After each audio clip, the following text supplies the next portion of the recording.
Hello and welcome to the Green Room. Award-winning Green Room. I'd like to make a point of saying that every single time. Of 2009. I love the fact that when we started out broadcasting again this term, the one thing we had in our little meeting before our first show was let's try and mention every week that we're award-winning. Well, you know, you might as well, if you've got the goods, you might as well use them. Flaunt them. Yeah. That's exactly what I think. We've got a great show coming up with a couple of new features actually that we're going to throw in, as well as some old favourites like Slammer Celeb, but also we've got a new word game that me, Dan and John are playing each week. Yep. So we'll tell you a bit more about that after this. After this song, and it's going to be Heartbreak Warfare by John Mayer.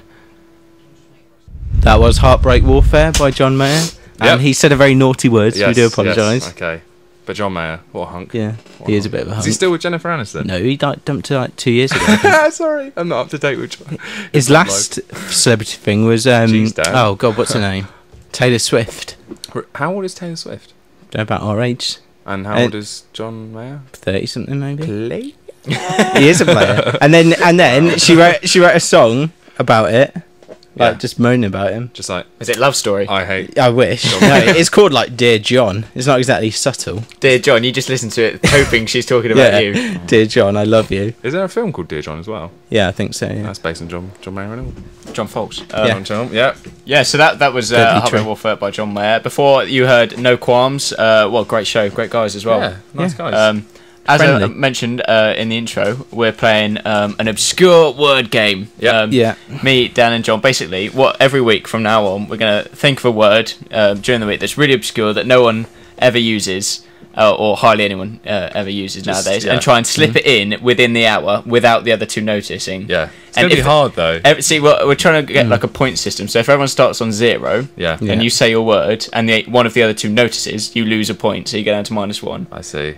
And then whoever guessed it gains a point. So at the end of the year, okay, we're gonna have to tally these up. We'll be on like minus points, and we'll upload it to the group as well, and you can see who's in the lead and who isn't. So look out for that during the hour. We've got Slammer Celeb as well, and we've also got a little giveaway actually. Oh yeah, we have. Yes. Not a little, a huge giveaway. Huge giveaway. I tell you what, if you are a Daniel O'Donnell fan, you will be loving it right now. You will. You'll have to jump on that email quickly. Exactly. Yeah. Well, if anyone is a Daniel O'Donnell fan, get out. Do email in. We'll have floods of emails right now. Email in at lushstudio@le.ac.uk, or you can text us on 07977 223 179. Text will cost no more than your standard mobile rates. Ask your bill payer as well. Yeah, ask the bill payer. That's not a landline, John. Well, no, thinking back, you could steal your mum or dad's mobile if you're a kid. Was that what you did, John? Just make sure they don't notice. You said when you were younger, you made. I used to call. Yeah, I used to do Dave Benson Phillips, whatever show he had every week. It's not Get Your Own Back. No, it wasn't Get Your Own Back. It was like he did some CITV sort of thing. And you rang in every week and cost your parents a fortune. Probably, yeah. I used to do it. Do you remember Brain Teaser? Never won, which is the most annoying part. I remember Brain Teaser. It was on it was on Channel 4, Channel 5 at like 12:30 midday. It's like proper unemployment night. During the day, I used to ring into that, and like when I was 11. Yeah, I don't know why I was at home during the day while I was 11. You should be in school. When you were ill, just ringing in to try and get some money. I do remember doing that. If no one knows, Dom just came straight to university, and that was it, really, wasn't it? Yeah, I did. Just you went from primary school, had a massive break, and then went to university. Yeah. Right. Okay. Should we get another song on? We should. Yes. We should. And what do you want to play? I think we should play "Come Together" by the Beatles, which is excellent. Is that your okay? By the Beatles. Over me. Yeah, brilliant. I love that song. I love it. The Beatles. You're listening to Lush Radio in the Green Room. Yay! Sunday afternoon. Come on, a bit more enthusiasm, guys. We're kids' favourites. We got loads coming up. We should start with doing TV this week. Actually, we should. Regular TV. I suppose now, isn't it? We'll do the Wednesday night classic. That is The Apprentice. Yeah. We're still last week, as you remember, we said that we picked sort of almost at random the first time we saw them candidates to win.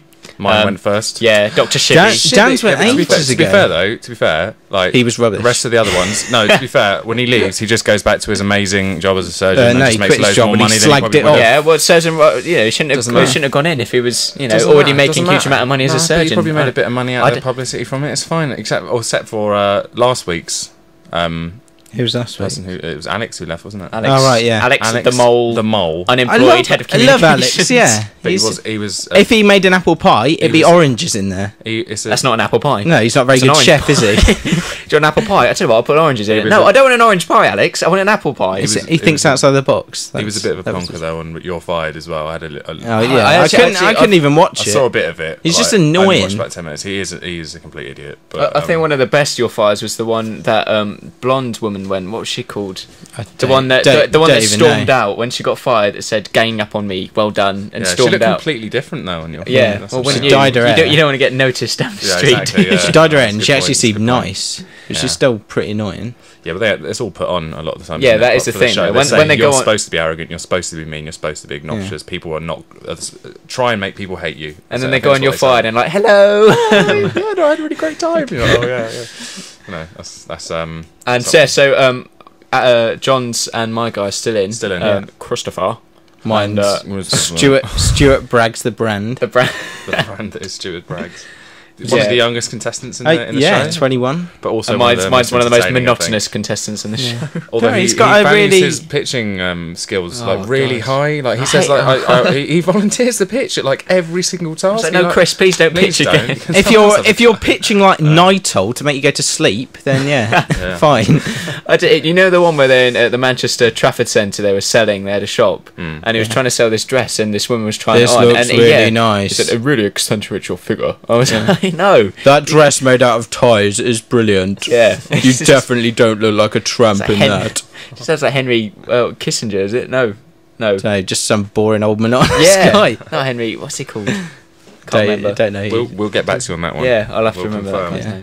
But yeah, we've also got what's the other television we've been talking about? Is it the what else? The Graham Norton? The Graham Norton show. I'm we yet watched to that see it, the but other you day. did, didn't you? Yeah. But we'll talk more about that. We'll do that later because that leads on to our Slam Celeb actually. What we will talk about is the Trip. Actually, I want to mention the Trip. I haven't seen it. I know you keep two on haven't meaning seen to. I've seen a bit. I've actually seen half of it, but I've stopped. It's a really, really good show with Rob Brydon and Steve Coogan. They sort of play themselves, but their selves are different people. I love the James Bond impressions. Yeah, and literally they hysterics. And the whole premise is they're travelling around the north of England, going to like the best restaurants there, and a lot of the show is just them having the conversation at the restaurant, and it's really, really good. I thoroughly recommend. It's Mondays 10:30 on BBC Two. Rob Brydon, Steve Coogan. It's hilarious. Go watch it. And on Steve Coogan note, he's been doing a re-thing of Alan Partridge for Foster's. He has, yeah. I've seen one. I've seen, yeah. Adverts. Well, no, it's not even an advert. Foster's are sponsoring it. It's about 9 minutes long, something like that. Yeah. I've watched the first one where he's interviewing an exercise like guru sort of thing, and if you haven't seen it, look it up on YouTube. It is possibly one of the funniest Alan Partridges in a long time. Actually, it's good, isn't it? It's good to see it back. Is he modernised himself, or is it still? It's kind of it's meant to be a webcast, so you can, like we're doing now, you can see him in the studio. It's like his usual radio show. Oh, right. Okay. So he's got like a mid-afternoon. Yeah, but I'm saying like because it was obviously set in a time period. And he was now he's doing like a webcast, so he's got a webcam looking in, so you can see what he's doing as well. But no, he does still wear the kind of like beige neck and jumpers, and like turtleneck jumpers, and he's got an exercise bike at one point, and he's I can't describe how funny it is. But yeah, if you've got any can't do it justice on that, I'm guessing quite a lot of people have seen that because there's quite a lot of Alan Partridge fans out there. Yeah, give us an email at lushstudio@le.ac.uk, or you can give us a text and we'll get a nice flashy little surprise on the screen and we can read it out and give you a shout out on as long as there's no swear words in there. Yeah, so 07977 223 179 is the number to call. Text if you want to send in a message.